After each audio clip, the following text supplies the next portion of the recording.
On today's Locked On Thunder podcast, the Oklahoma City Thunder begin their NBA season. As always, we start the season with what the best, worst, and most likely case scenario for the Thunder is this year.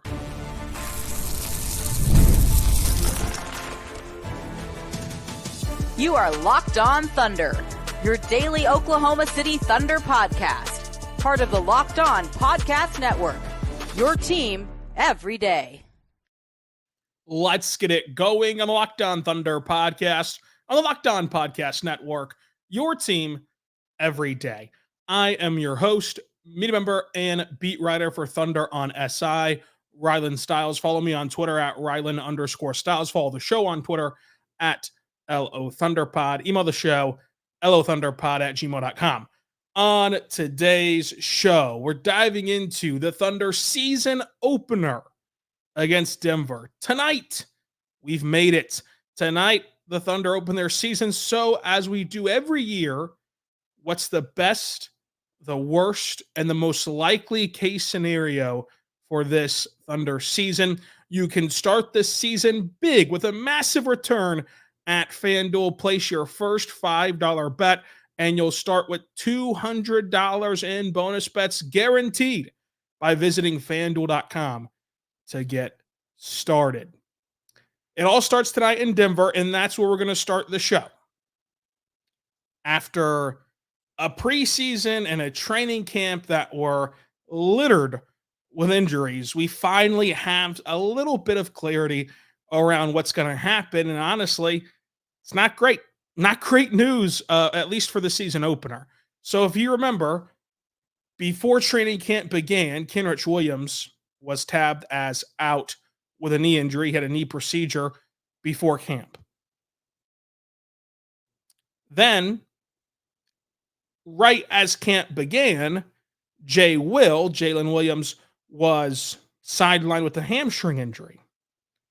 Then, in their second to last preseason game, Isaiah Hartenstein suffers a hand injury, which sidelines him for 5 to 6 weeks.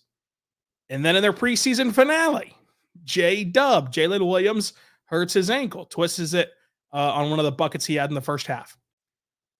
The only one on that list that is back is J-Dub. J-Dub is not anywhere to be found on the Thunder's injury report, so when a player is not listed on there, they're active. They're ready to go. But instead, the Thunder will have absolutely zero true front court depth. So the injury report comes out, and the Thunder are going to be without J-Will with that hamstring injury. They're going to be without Kenrich with that knee injury.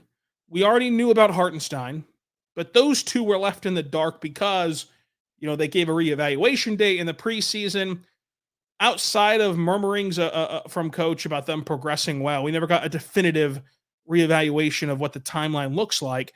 And then to find out that they're out for the season opener, both of them, is tough. And of course, you already know that Nikola Topic is out all year long with an ACL injury. I will say, I'm not a doctor, but I'll play one on this podcast.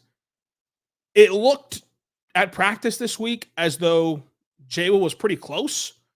Now, there's a big difference in playing actual NBA games and doing what J-Will was doing, which was at the end of practice. J-Will was out there with assistant coaches going through some really intense workouts, getting up and down the floor very well, shooting the ball really well in those workouts. Obviously, that's not playing an NBA game against the Denver Nuggets and Nikola Jokic, but it is more than what the other injured players are doing right now. So it feels like that's at least a positive sign, if not an outright good sign. We'll see how they handle this because the road does not get easier. The dam kind of breaks here on Thursday, and you play 3 games in 4 nights instantly. You have another back-to-back next weekend. So, it's going to be difficult, so to say, to manage the minutes and manage the load on everyone. But what does it mean for this game? It's never been more important than now to not put your entire self-worth, wrap your entire season expectation, wrap your entire season identity into a season opener. It's never smart to do that, but it's especially not smart to do that right now. Because as a spoiler, you should go read all of our good stuff at Thunder on SI. Every game day, I'll have a betting column of what the best bets are for that game. I'm going to take Denver minus 2.5 in this one because you look at this roster and without Chet, he's your only big facing off with a pretty large team. I mean, just simply look at their starting lineup. Their starting lineup is going to include Porter Jr., Aaron Gordon, and Jokic. That's not even to get to their bench. And you only have Chet. Behind him, you're trying to patchwork together these small ball lineups where you're leaning on Ousmane Dieng. Potentially you throw out a rookie in Dylan Jones. And possibly a bartender in Alex Reese. It's not a recipe for success. Now, how can the Thunder combat this? Well, we've seen them have success with small ball lineups in the past. Do they want to put J-Dub at center from the word go? I mean, it's a very taxing thing to do to one of your top three players. I'm curious to see how much, if at all, we get to see that on opening night. But a way to combat this could be living up to your training camp promise of if you're going to launch threes and you're going to get those high volumes from beyond the arc and up yourself from where you were a year ago, which was 16th in the NBA. There's never a better time than right now. The best time to plant that tree was 20 years ago. The second best time is right now, whenever you have little to no threat in the interior. Chet Holmgren can only do so much. And Chet's going to be good in those minutes. Chet will be really good in those minutes, but it's the minutes without Chet that you have to worry about because you hope Ousmane Dieng just has it click magically in Ball Arena tonight, but you can have hope in one hand and something else in the other. You can hope that a rookie Dylan Jones is ready to step up, and he was promising in the preseason, but we look around the NBA, like you see that teams are leaning on rookies, and the ones that are, they're not having the instant success because you don't expect to. Like, I think that Zach Edey's a wonderful pickup for Memphis. He fouled out in like 2.5 minutes yesterday because he's a rookie and because he's having to come along. Rob Edwards can't even, Rob Dillingham can't even get into the game because he's a rookie and you're trying to bring him along slowly. So, I just would hate to put all the pressure of, hey, to win this one game, to win this season opener, it's got to be the rookie. And perhaps he steps up, and I think he could. I think that he's your best shot, frankly. If I was the head coach right now, which luckily for you all I'm not, I would have him as your first small ball 5 big off the bench. But that's a tall task.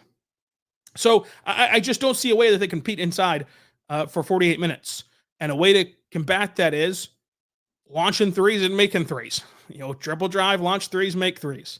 And if they can do that, they can pull off a win. And they're so deep and so talented that as I'm telling you right now, that they have little to no hope of winning the glass, little to no hope of winning inside. They're only 2.5-point underdogs on the road against the title contender. That's how good this team is. But the injury report was not encouraging for opening night because you just have massive, massive, massive question marks inside now. And when this team's fully healthy, they don't have a single solid question mark. We can pick apart and try to find one, but when this team's healthy, they're pretty stellar on paper. They're not healthy.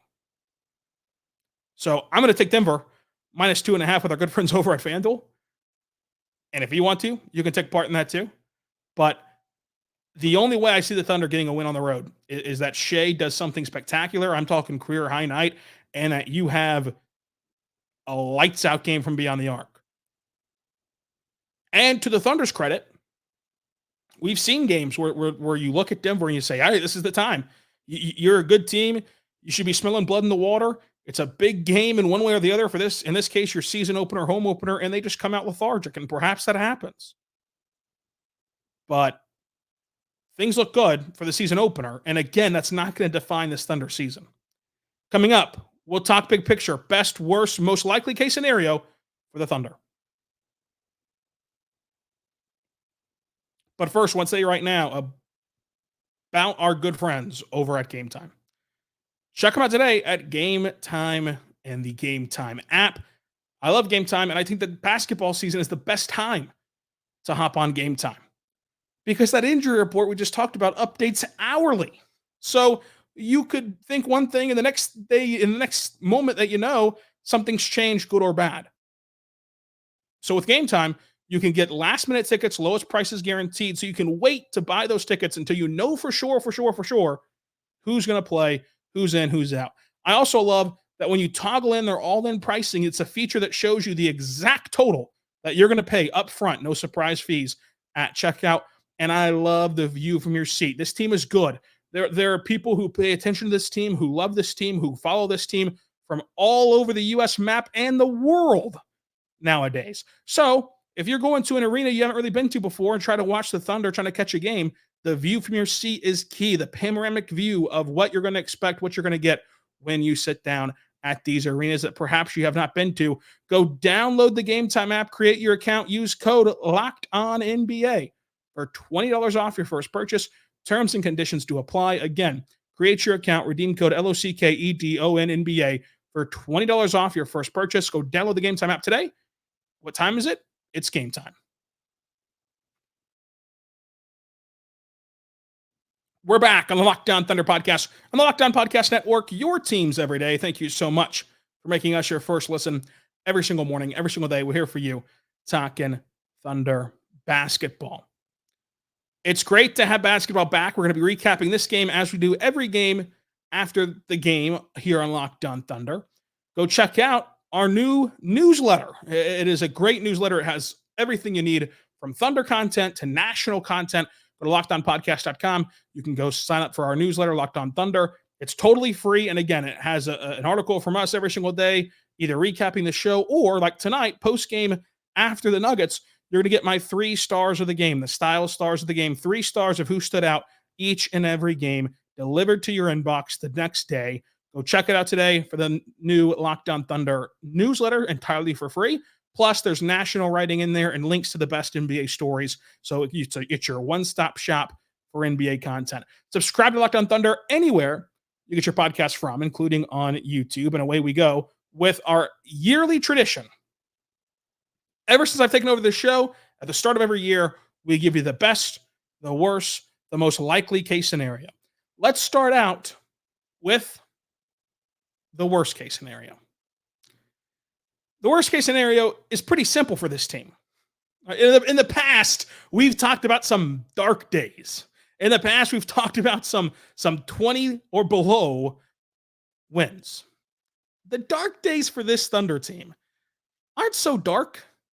Like, it's hard for me to fathom a world in which this Thunder team doesn't get home court, doesn't get out of the first round.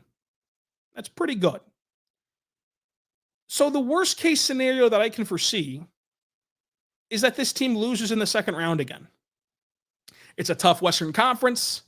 When you get to that Final Four, you're likely playing someone like Denver, Dallas, Minnesota, all capable, all promising teams. And and you're hoping to get lucky and perhaps play a team like Phoenix, who, oh, by the way, has Kevin Durant, Devin Booker, Bradley Beal. So, I mean, there's just not an easy road on paper right now to the West Finals and to the NBA Finals. Now, the Thunder are fully capable of going to both the NBA Finals and, of course, the Western Conference Finals. But worst case scenario, I could see a world in which it's another tough second round series. You push it to 7 this time, because you couldn't have played a more competitive 6-game series, a 0-point differential, including all that went wrong for Oklahoma City against Dallas. So you push it to 7 and you fall because ultimately Jada and Chet just aren't ready to be top 2 scorers on a championship caliber team. And you play teams that have bona fide, been there, done that teams. I mean, Minnesota's gotten to the West Finals, although I would consider them by broad strokes as an experience as Oklahoma City, but Denver's won a championship. Dallas has gone on multiple deep playoff runs with Luka, and of course we know what Kyrie's done. He's won a championship as well. So I mean, you just look up and down this Western Conference Finals and these Western Conference contenders, and you're going to see a team in all likelihood who you still have less experience than. And so in my mind, Like the worst this team will do is similar to last year, where you're just a raucous regular season team. You are just lights out in the regular season, and then in the postseason, you're still feeling it out. You're still trying to feel out where you're at, because we can spend all day long talking about Cason Wallace, his development, talking about how valuable Aaron Wiggins is, Isaiah Joe's sharp shooting and what gravity that gives you, and how awesome it is. We can spend all day long about the upgrades of Caruso and the upgrade of Isaiah Hartenstein. At the end of the day, it comes down to Shai, J-Dub, and Chet. I feel excellent about Shai. I think that is a number one option on a title team. I think that is a guy who can take you to a championship. He can take you there. For J-Dub and Chet, I know we want it right now. I know that you want that microwave success story, but if they are not up to par for a number 2 and 3 option respectively, in whatever order you want to put them in the playoffs, in their second ever crack at it, despite what people on the internet will say, the sky's not falling. And you think back to every single championship winning team, every single one of them. The Boston Celtics won the finals in a second trip there. They blew out New York, and they're on the brink of a dynasty. And some 16, 17, 18 months ago, we were asking the question if the Jays could win together. That was a legitimate conversation in the NBA sphere. If Tatum and Brown could win together, now they're a dynasty. Similar to Denver. Remember what led up to Denver eventually breaking through? Can Jokic really do this? Are they good enough? They win that one title, and you would have thought last August, no one in the world could have competed with them. We should have all gone home and not even played the season. That's what you would have thought in August last year. That's what you would have thought on this exact date, one calendar year ago. You would have thought that no one should have even showed up out west. It's Denver. So people will tell you, if this team does see their worst case scenario unfold and they fall in the second round, that it's just an overhyped core and they need to go make an all-in move and they don't have what they need, and so can't get it done, whoever has the shortcoming to make this happen. But that's what we do to literally every single team. We did it to LeBron James, the best player I've ever seen play basketball, and many of you who are not of elder estate have ever seen play basketball either. So like they do it to literally everyone. And so it's the worst case scenario because this team is so talented, but it's also not a disaster because every team's had to go through this. Just as if you break through, you can't rest on your laurels and think that you've made it, because we see how quickly that conversation can turn as well with firsthand experience in Oklahoma City. Either way, though, what you have to know going in, and why I would just encourage Thunder fans. Now, I'm not talking about NBA observers and people who check out the show because this is a fun team to talk about. If you're an actual diehard Thunder fan, don't get caught up in the future and what could or couldn't be. I implore you to just enjoy this season. Sit back, relax, and enjoy it. Because I'll tell you, what's waiting on the other side of this summer is a massive talking point that you're going to hate. We're going to go through the best, worst, and most likely case scenario. The only scenario that you're going to love is winning a championship. 1 out of 30 teams get to do that. Because then, if you win the championship this year, everyone and their mothers is talking about this team being a dynasty. But if you do anything but that, including if you lose in the finals, the big picture talking heads will tell you, well, James Harden and Kevin Durant and Russ only got there once. Was this their best shot? Anything short of hoisting the Larry O'Brien trophy will be met with, was this their best shot? Look at that picture. Look at that picture of Harden and Durant and Westbrook. So I'm here to tell you, we're from the future. We know what's going to happen. They're going to piss in your Cheerios at the end of this year, unless you win the title. So you can't worry about all that. Just worry about enjoying the day to day. Worry about enjoying this season where you still have low stakes. Because again, the worst case scenario is your guys who are in their second attempt at making it don't make it. Okay. So there's really no stakes when you get down to it. And unless you win the title, there's bad rewards coming. Coming up, what's the best case scenario of this Thunder team and the most likely case scenario?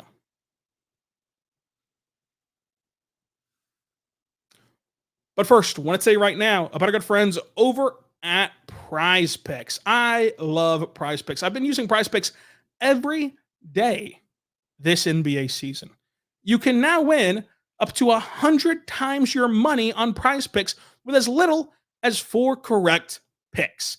Go check it out today, because what Prize Picks is you go there and you pick 2 to 6 players and you project, will they have more or less than their Prize Pick projections. For example, SGA today in Denver, will he have more or less than 30.5 points?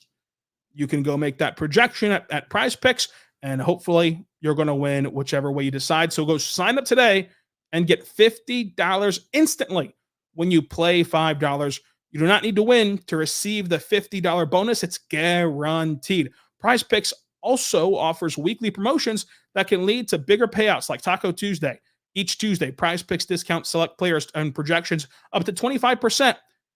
Each more valuable for your lineups. Plus, this week, to kick off NBA season, I've noticed that they're doing a promo every single day for the season. So go check it out today by downloading the app today, creating your account. Locked On NBA is your promo code to get that $50 instantly after you play your first $5 lineup.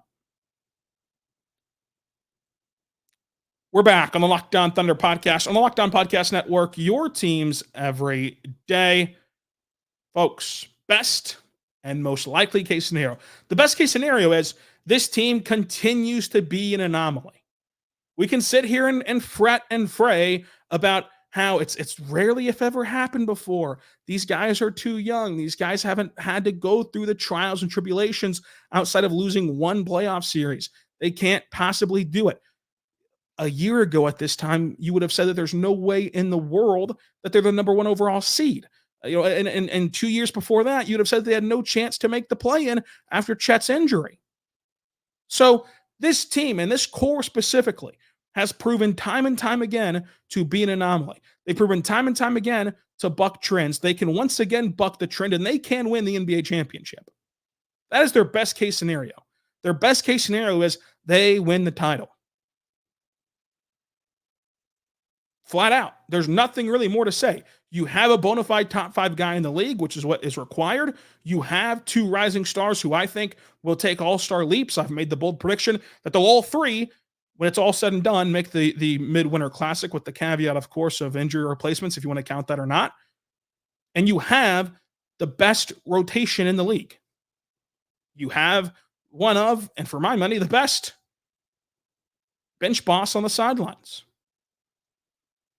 And you have everything at your disposal to make any sort of trade deadline upgrade. And I'm not talking star, but if you see a pothole here and there to fill, you can do it at the deadline.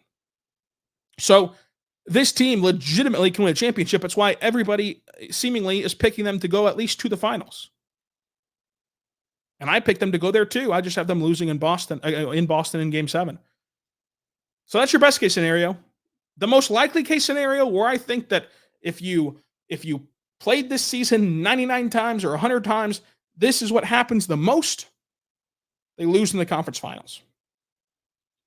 I think that that's the most likely, because it's just so hard to make the NBA finals. This team is talented enough.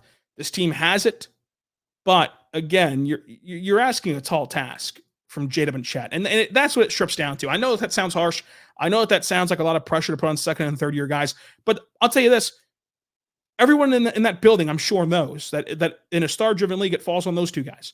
And it's a heck of a gamble to take, because I feel really good that, in this 3, 4, 5 year window, whatever you want to map out as the window, that in one of those years, these guys are going to hit. They're going to be awesome. They're going to be bona fide 2-3 options behind Shai, and you're going to be able to win a championship. I don't know if it's in your second ever try. I just don't. But here's the deal, which is what I love what the Thunder have done. They're not waiting around for it to happen. So they're not viewing it as like if Chet and J-Dub hit. No. They're viewing this as like when they hit. Like when they hit in the playoffs and when they're good enough in the playoffs, we're going to have all of our ducks in a row. And that's what's happened. If that hits in April, fantastic. This team is a championship team. If it doesn't hit until next April, you're still a title team. Most teams wait. Most teams wait around and make sure their top 3 guys are really top 3 guys. Then you're a year behind. Then you truly have wasted a playoff run. There's no wasting it in OKC because if it somehow happens this year, which it could, they're prepared. You will not find a better roster top to bottom than this one, especially if Chet and J-Dub hit in the postseason. And much like the Thunder appear to be, I'm also banking on it being a win, not an if those 2 guys hit.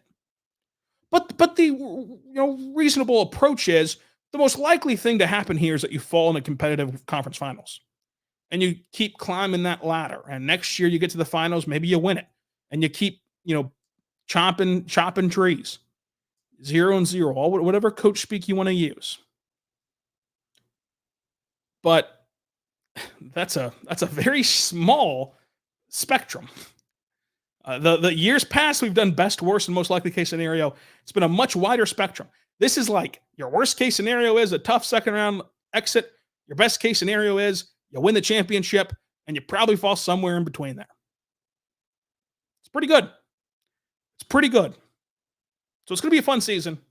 I think you all should really enjoy it. I think that you all really will enjoy it, and I hope that you all will enjoy it here with Locked On Thunder. Subscribe to Locked On Thunder anywhere you get your podcast from, including on YouTube. Follow me on Twitter at Rylan_Styles. For your written work, check out Thunder on SI. And until tomorrow, when we get the recap, the first game of the 24-25 season, be good and be good to one another.